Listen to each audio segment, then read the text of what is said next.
We all have biases and we all have prejudices. It's part and parcel of being human. The problem isn't so much that we have these biases or preferences, whatever you'd like to call them. The problem is that a lot of times we're really not aware of what they are. For many years now, there's been a concept called unconscious bias that's been well known in academia. Recently, and thankfully, it's making its way into mainstream corporate America. And that's a useful thing to happen.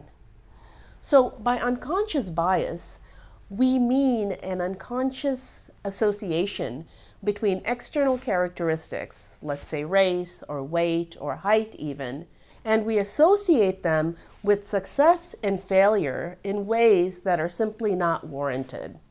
For example, 60% of US CEOs are over 6 feet tall.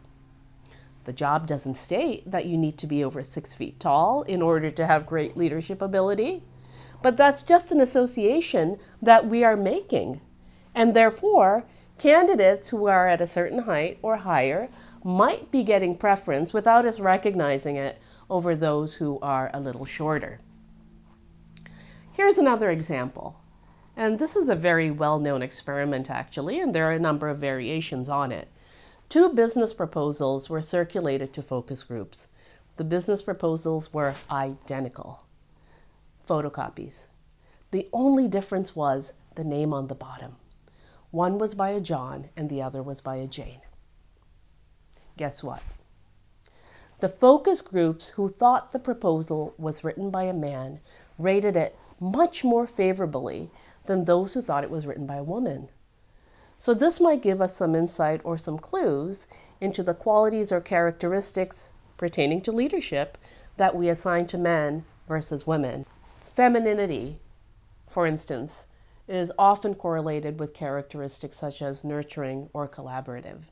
But not all women are nurturing and collaborative. In fact, many might lead with drive and ambition and determination.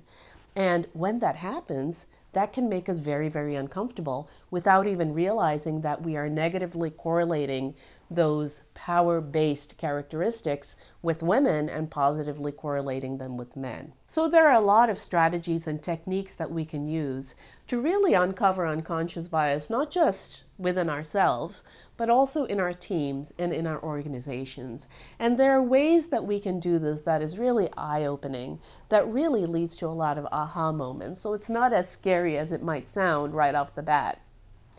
When you do that in an organization, you end up creating a workforce, a place that is truly inclusive, fairer, and ultimately stronger and more successful in doing business.